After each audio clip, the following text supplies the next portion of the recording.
Hello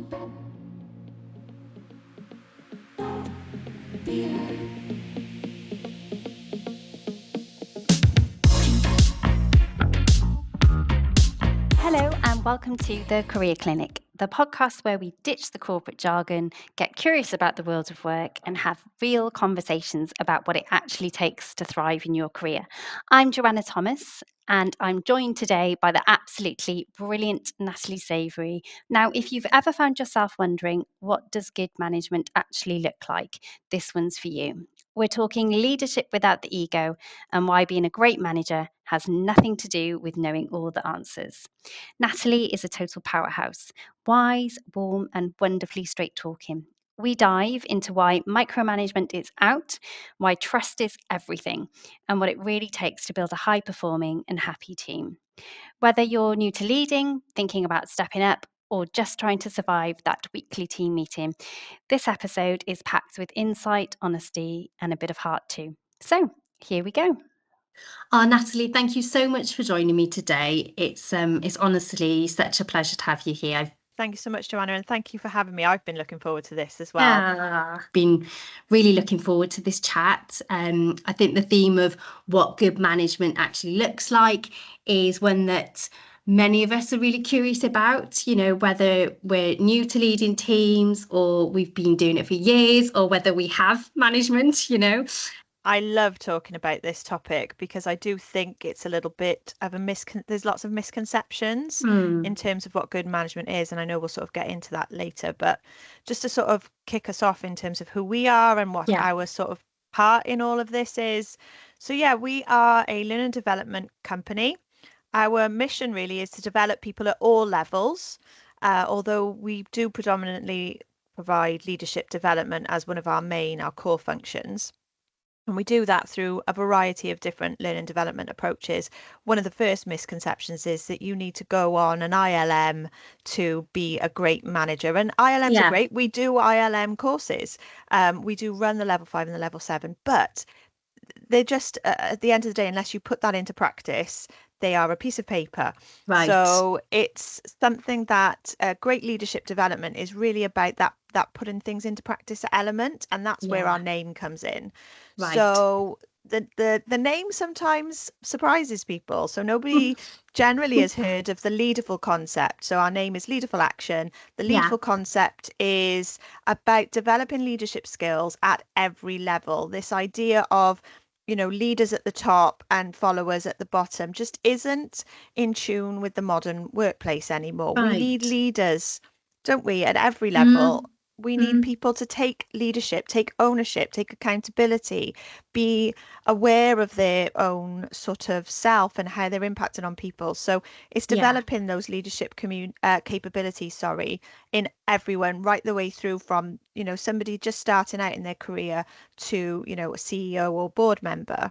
And we're really keen on that. Okay. The action part is equally as important because, as I said, if we don't take action, then we're wasting that potential and those capabilities. So really, it's about a commitment to be active in the workplace, to be active in the learning space, to be active in the leadership space. So learning and working isn't a passive activity. It's something that we actively choose and incorporate into our day to day. So it's really just about realizing our potential through action. Amazing, fab. And how would you define good management then, Natalie? And how does it differ from good leadership, if at all? Yeah, it's a great question and something that we talk a lot about. There's, again, this sort of general idea that there's a big difference between leadership and management. And you may have 10, 15 years ago seen leadership management as being two very different things. You're a manager if you're sort of in a team manager role or a team leader role, and you're a leader if you're in a senior management team. But actually, we know that there's a lot of crossover between the two. And, I don't necessarily subscribe to them being so wholly different. But when we think about the two, let's sort of break them down first really quickly. We tend to think about management as being about process, systems, getting the work done through the people that we have in our teams. Whereas leadership is vision and direction and change leadership and all that stuff that sounds all very sounds very grand, Yes. as opposed to, getting the work done. Mm. And the reality is, whether you are a leader in your title or a manager in your title, you need to do both. And you need Right. to bring skills of both. So if you're a team manager, you cannot be an effective team manager if you're not able to lead change, if you're not setting your team some direction based on organizational priorities. And if you are a leader that is just thinking about sort of the big picture, big horizon thing, and not really understanding the systems and processes that your teams and your departments work in, then you're not going to be able to effectively lead that organization to meet the organizational priorities. So we need to be able to do both. Yeah. And depending on the culture of the organization will depend on how much of both you need to do. So if we just take the management role, though, if we think about, a first line manager, somebody I supervise a team of people, and I don't have necessarily much strategic involvement as a senior leader might. Yeah. Really, that good management or great management, you can sum it up in one word. It's about supporting people to do their best work. Now, quite often, we focus on performance management, or we focus on, how do we motivate the teams? And those are all really important parts of the manager role. But it's also about, how do I support their own development, their career development and their career goals? How do I upskill them? How do I help them to gain confidence? How do I support their well-being in the workplace, as much as those KPIs or, that performance management piece? Yeah. And it's so important, isn't it? Because that manager, whoever you have as a manager, has such a direct impact on your life. Huge. They're the person that you're going home and speaking to your partner about, Absolutely. and they're the person that can really have an impact on your happiness and your overall well-being. So it's so important, isn't it? Absolutely. And what do you think are, I guess, the most common misconceptions people have about what it means to be a good manager? I think it's tricky because very rarely do we have many people who say, "Oh, I've had a great role model of what a good manager looks like." And so we've sort of been sold a bit of a picture of a good manager. Yeah. A good manager is someone who's maybe really like they know everything in the team. They're the person that answers every single question. Yeah. When you go to them for advice, they know everything and they're able to give you an answer straight away. And that is definitely something that a lot of people moving into management think they have to fit that role. And actually it's probably the least true of all of the misconceptions. Really, we want people who are, who are willing and able to bring their teams into decision making, not make all the decisions themselves. So that's a big misconception. I think there's also something we've been talking about a lot lately, and I've seen lots of discussions on, LinkedIn and things like that, is that you either have to be like a nice manager, in which case you're seen as maybe soft, or can't get the hardest side of management done, as in if somebody's not performing or if somebody's taking the mick, you can't deal with it. Or you have to be one of those types of managers that everyone hates, which is, somebody who's really strict and on you and micromanaging all the time. And that those are the only two options. The two extremes. Yeah, absolutely. When actually, I like to talk about, rather than being a nice manager or a kind manager, we talk about being a compassionate manager. And there is a sort of a strain of leadership theory around compassionate leadership, which, has its own sort of principles in itself. But I just think if you're thinking about being a compassionate manager, it isn't about letting things go just because, oh, I don't want to upset that person. It is about challenging things when you need to. It is about sort of having those difficult conversations, but doing it from a place of compassion, doing it from a place of empathy, rather than thinking, well, I can't have that conversation because I don't want to upset so and so. So I think those are the two big misconceptions that we see quite a lot.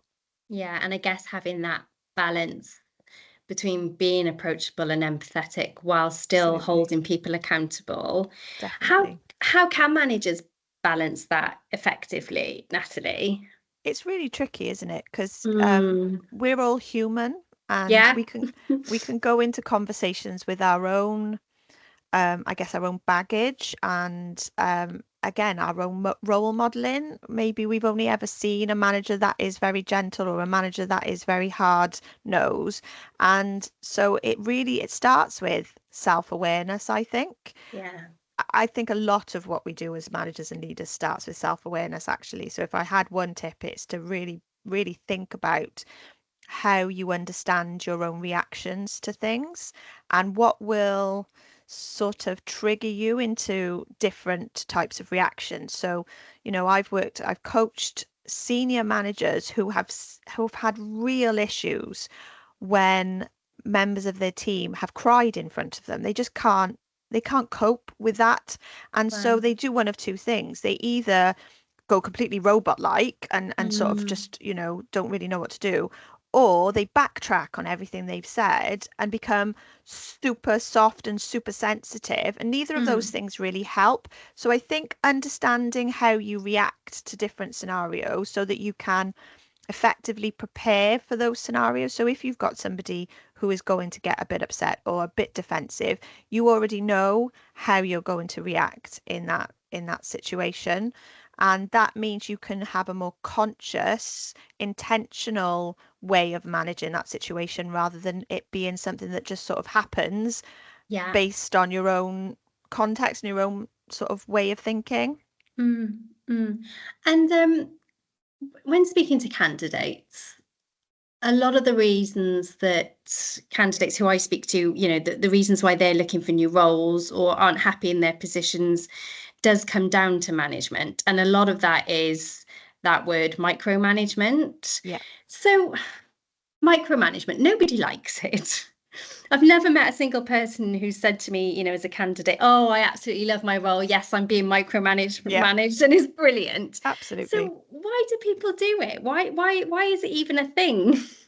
Yeah, I think, and again, we never talk about the opposite side, which is macro management, which is just as difficult to deal with. With the macro manager, you don't see them for dust, and you can't get hold of them when you do have a problem, and they're so hands off. They're literally, they're so laid back, they're literally lying down, and you don't want that side either. It's that balancing thing.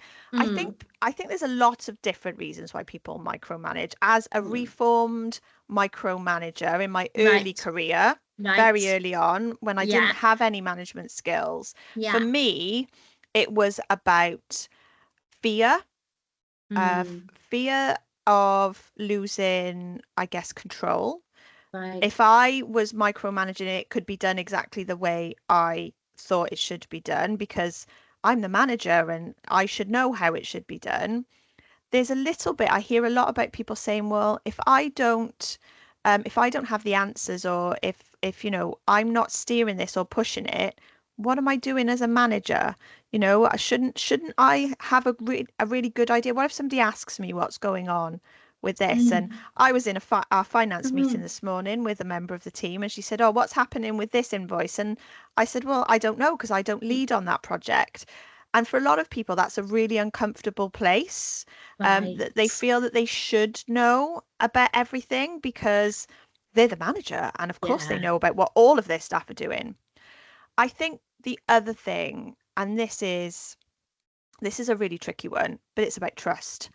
So micromanagement quite often comes from a lack of trust. And that could be because they've had a staff member in the past who's done something that has made them think, well, I can't trust people to get on with it now. Or maybe because they were never trusted, so they think that's how managers react.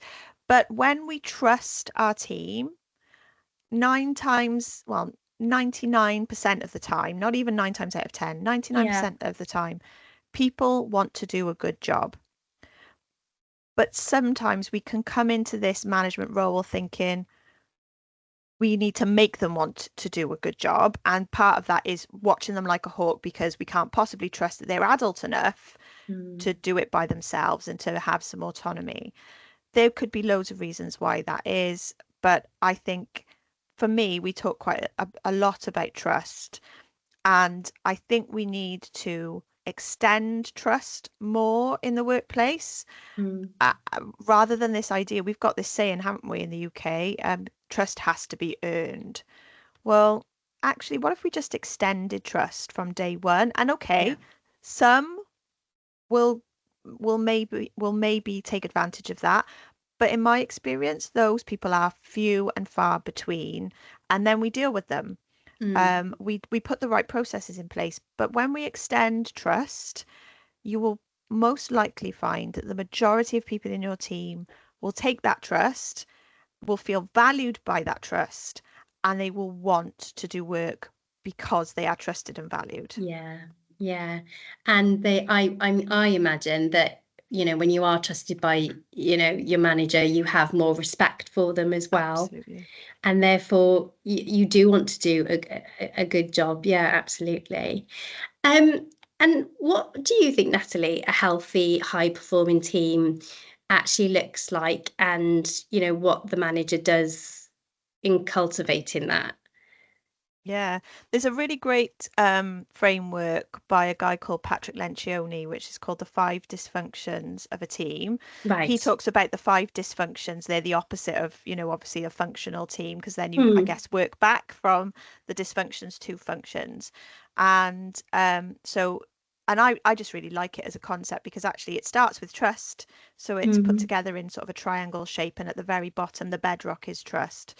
But I've just talked a lot about trust, so I'll move on to the sort of what we can get when we build that trust. Yeah. And I think, again, another misconception is a team is well functioning if there's no conflict. Right. But actually, conflict is not a bad word. Just like challenge or performance, they've got a bit of a bad reputation in teams, because they are usually, or in the past, have been used as a negative thing. But actually, conflict is good if it's well managed and if it's healthy. So there's a difference between unhealthy conflict, toxicity, stabbing in the back, underhand behavior, or out and out just not refusing to get along, which happens. Yeah. Healthy conflict sounds like, I'm not sure I agree with you on that. Can we have a chat about it? And that everyone feels safe and able to say, I'm not sure about that. I wonder if there's a different way of doing things. When we don't have that, we end up with stale teams. We end up with groupthink, where we just all sort of go along with the same thing because, we're all a great team. And there's somebody new coming in, stands there and says, why the heck are we doing it like this? Like, this doesn't make any sense. Oh, well, we've always done it like that. So you end up with a lack of innovation, a lack of creativity. You also get this sort of artificial harmony where everyone is almost sort of walking on eggshells because they don't want to disrupt this wonderful team that we have. But it's not wonderful. It's really just sort of playing nice. And at some point, something will happen and they won't know how to deal with it maturely and effectively. So, you'll see maturity in a functioning team where people can sort of disagree, but work together and will really work to that mutual benefit and win-win situation rather than I win, you lose. So I think that's another hallmark of a really high functioning team. I think the way that a manager can develop both of those things, trust and healthy conflict, is first of all by role modeling both of those things. So, we play a big role in setting the culture of our team. If we don't set the culture, someone else or some other people within the team will. And that's when you see like managers who feel like their team is against them or feel like the team is going in opposite direction to them because they have not set the standard of how the team functions and the ethos behind the team. So I think it's about, offering for people to speak up and really thanking people when they do speak up, not sort of shushing them or putting them down or completely ignoring them, and instead saying, I really appreciate that you took the time to bring that up in this meeting. Let's have a little discussion about what that looks like. And you don't have to this is another, I keep going back to misconceptions, but there's so many. A misconception that, if somebody brings back some feedback that, if, we have to do something about it, the thing you have to do is to consider it.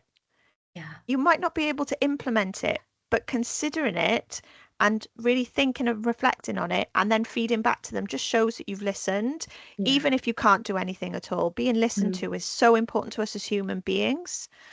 So, I definitely say ask for people to bring up things. What's not working here? How could we improve? And role model it when people, do say something or do give you some feedback. Role model a mature and positive reaction to that, to those bits of feedback, and you will find that it becomes less of a worry for people than to receive feedback themselves. Yeah, and actually that's even a two-way street, isn't it, Natalie? Because I suppose as a manager, you could be asking for feedback on your management style from your team and be receptive to that. I imagine Absolutely. that could be quite a useful tool. So important. I mean, we don't often ask for feedback, probably because we're afraid Yeah. to get it. And again, we could have a whole podcast just on feedback. It's so important. It helps with that self-reflective piece, that self-awareness piece. It helps with building trust. It helps with building relationships in the team. It's so important, but we hide from it because what if they tell us something that we really don't want to hear? That's maybe going to knock our confidence, or that's going to knock our sense of self. Yeah.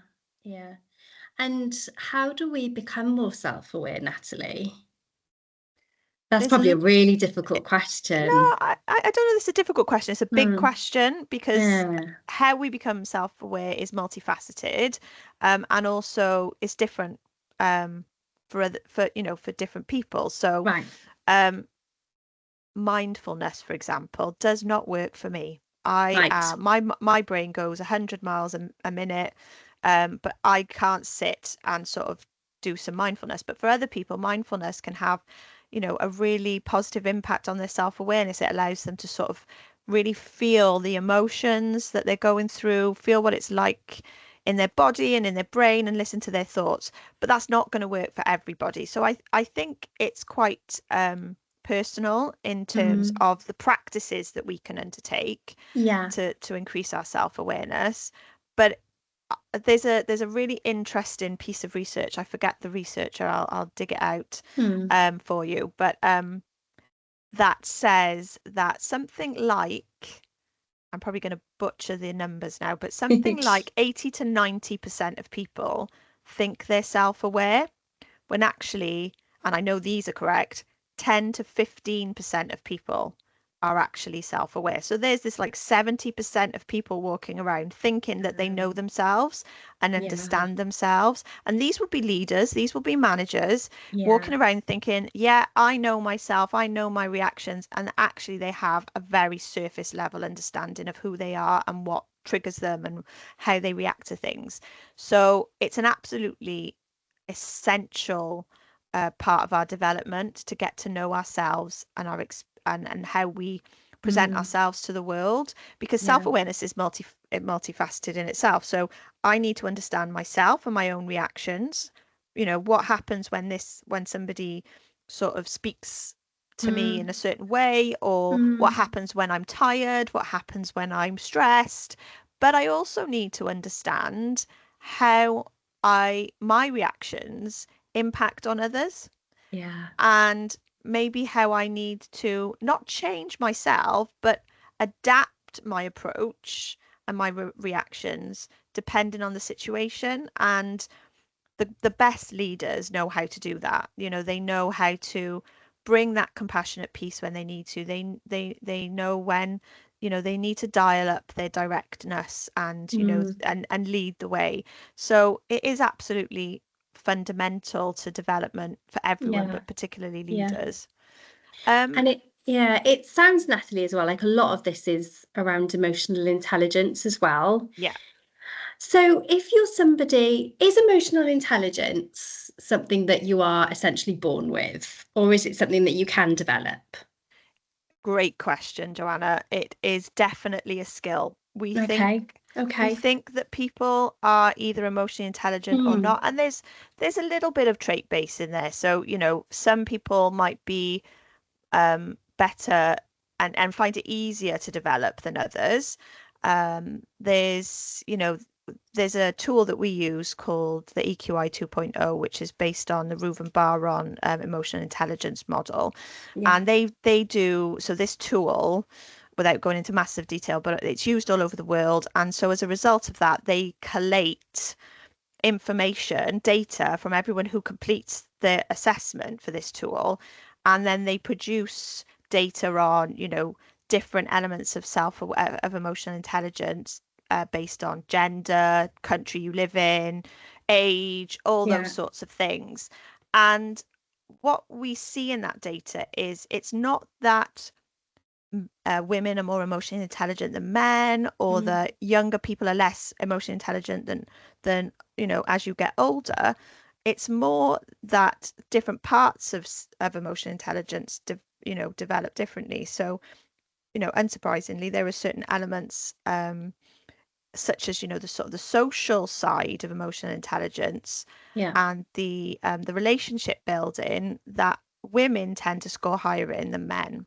But for men, maybe like the decision side of emotional intelligence usually scores higher. Now, obviously, that's not for everybody, but there's certainly not a sort of a one size, everybody falls into this category, but it does show us that actually our experiences and how we experience the world has an impact on emotional intelligence. Women are usually brought up to be more nurturing, to be more people focused, and men are usually brought up to be more performance focused, more target driven. And so how much of that is impacting on their emotional intelligence scores? So with that in mind, we know then that we can develop those skills actively and consciously. So when I first did my EQI 2.0, one of the ones that came up really low for me was the sort of the interpersonal relationships. So I went away and I thought about, what does that mean for me? How do I want to develop that? I did things like having more time set aside for building relationships and actively deciding how to build those relationships, how I wanted to show up in those relationships and meetings, one of the things was ask more questions, be more curious, because actually that's how you build good rapport with people. So you can actually and should definitely consider how to develop in the areas of self-awareness and emotional intelligence that you feel you're maybe lacking in. It's fascinating. Absolutely. It really is, isn't it? When you really delve into Mm-hmm. the world, the psychology behind it. Definitely. It's fab. At the moment, burnout is a massive topic. And I think it has been a lot since, COVID, really. How can managers support well-being? What should they be doing to prevent things like burnout? I think if you were to ask, and there's plenty of research out there on, mental health, the CIPD usually do, either an annual or every other year they do a survey on well-being at work, and there's lots of information out there. And from what I can see, one of the major causes of burnout and stress is, shall we say, unrealistic workloads or unrealistic expectations. So I think the first thing and the really practical thing we can do with our teams is to have conversations with them about their workload. Now, obviously, there are limits to what we can do sometimes with workload. I used to work in a health and social care provider. You've got people coming in, you can't control how many people are trying to get access to the services that we offer, but there's only a limited amount of people that you've got to be able to supply those services. So caseloads are going up and up and up and up and up. There has to come a point where things like that are capped. There has to come a point where we say, actually, people cannot deal with anymore just because we want them to be able to, or we want to do more. People need to be able to switch off. And what really used to sort of cause a lot of problems wasn't necessarily that they felt that they were being pushed to see more people, but the people that they weren't seeing, they were really worried about them. So this idea that, well, I don't ask them to work over their hours, or I don't ask them to do more than they can, just because you're not asking them to doesn't mean they're not worrying about all that work that they're not getting to, those things on their to-do list, those things on their, their Trello board or whatever, that keeps glaring at them saying, you haven't done me, you haven't done me yet. And so I think is having an open conversation about saying, look, it's okay. What can we take off that list? So you don't have to have that mental load anymore, and just focus your energy on the things that you have to do. And we quite often in Leaderful talk about, so there's a concept from agile project management. We don't use it as a sort of a practice per se, but we just really like this concept, and it's this idea. It's an acronym, Moscow. So the M stands for must-haves, and it skips the O, and then the C is for could-haves. Then we've got should-haves and won't-haves. Right. And although it's really a template for, I guess, project management and when you're putting a project or a service or a product together, to use it that, but actually we use it from a term of, right, if we're overworked right now, or if we think we've got too much on our plate, what's the absolute priorities? What's the mission critical stuff? We focus our energy on that. If we then manage to find some time, half an hour here or a day there, what are the should-haves? The things that they're not mission critical, but if we do them, they will definitely make a difference. Yeah. And we go to them next. Right. What are the could-haves that we're okay about letting go? And we just say, well, we might get to them, but we probably won't. So don't worry about those. And then which ones are we just going to get rid of completely? And it just allows the team to really focus their energy and their attention on the stuff that matters most. Yeah. And hopefully then, not have to worry about those other things, which would be lovely. But why stress about something if you're never going to get to it? Yeah, and then it stops all of the working over your hours and logging on the weekends and all of that stuff, which is, serious cause for burnout. Absolutely. I find the things that stress me out, if I look at my calendar and I haven't got space in my calendar, because I'm very much a reflector as well, so I need 5 minutes to sit back and think about stuff, whereas my sister's the opposite. She likes to have a really full calendar, and she's stressed out if it's not full, and she likes to squeeze things in, where she can. And it's funny how different things trigger different people as well, and being aware of that. So, and also, managers, so how are they able to support their own well-being? All of this is on the manager. Oh my God, they've got a team and they have to support these people and make sure that they're not heading towards burnout. How can they take care of themselves? Yeah, that's so important. And I quite often say that manager role, it's the most important role. That's not to dismiss the importance of having good leadership and good people in your team, but they are the conduit between the vision, what the organizational priorities are, and the stuff getting done on the ground. So we need to look after our managers. We need to train them well. There's this long-standing statistic. You'll see it still now, 10 years, 15 years it's been around, but it still holds true. 82% of managers don't get any training or support to do their management role. That is insane, in my opinion. That's a huge number. So many. And I know it's true because I was one of them. I was definitely one of them. Back when I got my first management role in, oh gosh, when was it? 2007. That's scary. I had not because my organization was negligent, but just because it wasn't a thing that we did. We didn't train our managers, and that came quite a few years later when I was in the L&D role, and I was like, we need to start doing something for our managers. We just didn't do it. And so for the first few years of my management career, I was literally sort of, licking my finger and sticking it up in the air. I had no idea what I was supposed to do or how to be a good manager. And I made so many mistakes that I learned from, but I wish I hadn't made. And so I think one of the things is to support and train our managers as early. In fact, if you can, train them before they become managers. If you can train people ready for a management role, that means when they step in, they're already, they're not going to be perfect as a manager, but they're certainly going to have some really great skills, tools, and techniques that will stand them in good stead.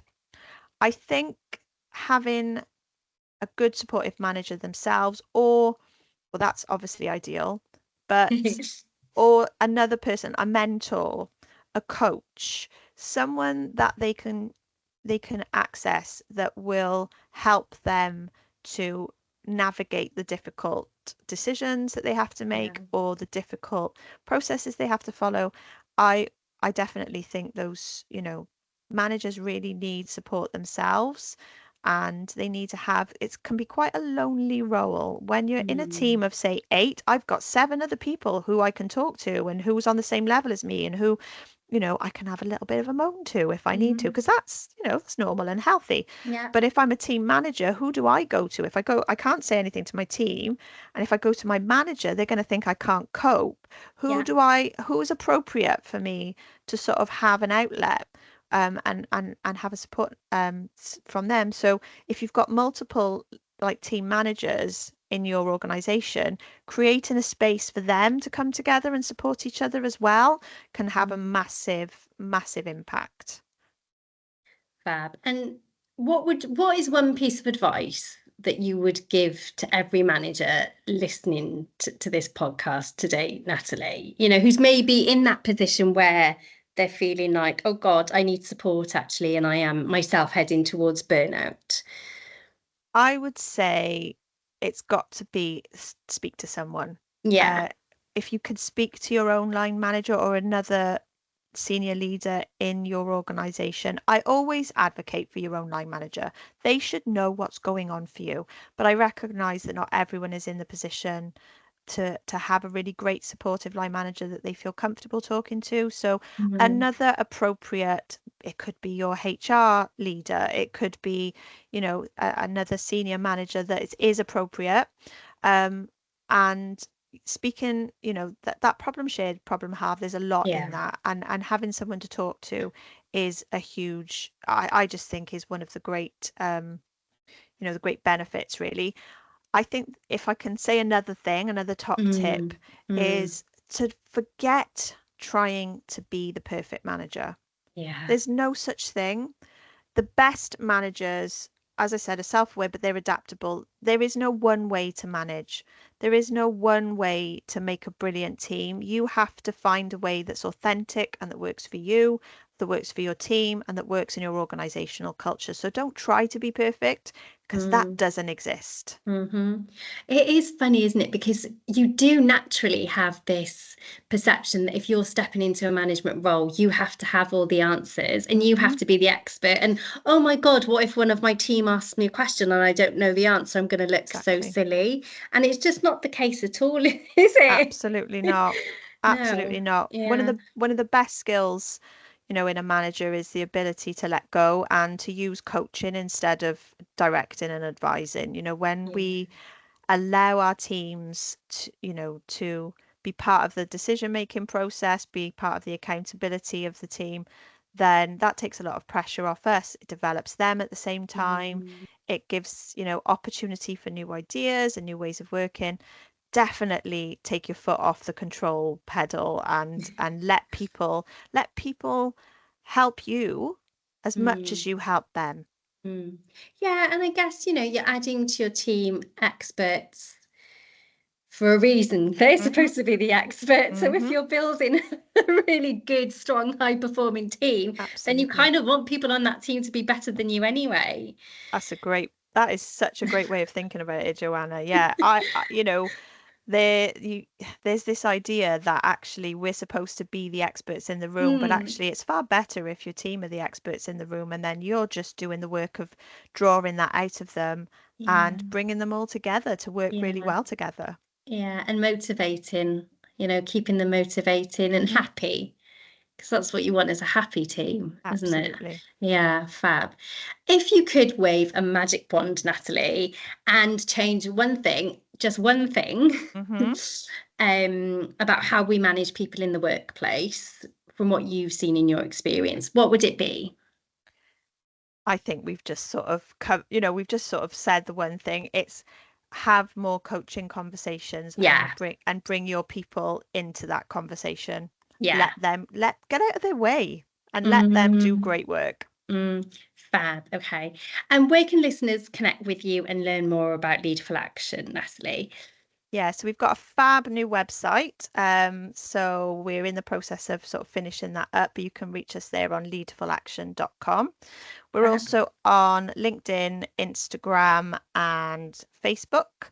And if you just search for Leaderful Action, you should find us there. And you can also connect. I'd love to connect with people individually myself as well. I'm mostly on LinkedIn. I don't really go onto the other platforms, but I'm up for conversations on LinkedIn. So do add me. Fab, thank you. Honestly, I could talk to you all day about this. It's good, isn't it? Fascinating, yeah, especially when you get into the psychology of it all. But we do have to stop at some point, unfortunately.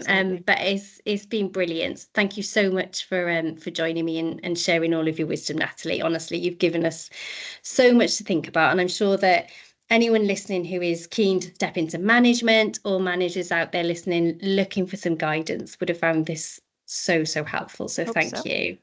My pleasure. Thanks for inviting me. So that brings us to the end of this episode of the Career Clinic. A big thank you to Natalie Savery for joining me. Her insights on leadership, self-awareness, and supporting our teams and ourselves really gave us a lot to think about.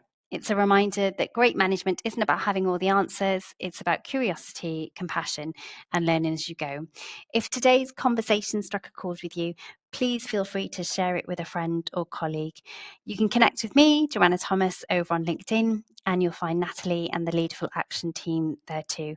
They're doing some brilliant work in leadership development, so definitely worth a look. Thanks again for listening. We'll be back soon with more real conversations to help you feel more confident and empowered in your career. Until then, take care of yourself and speak soon.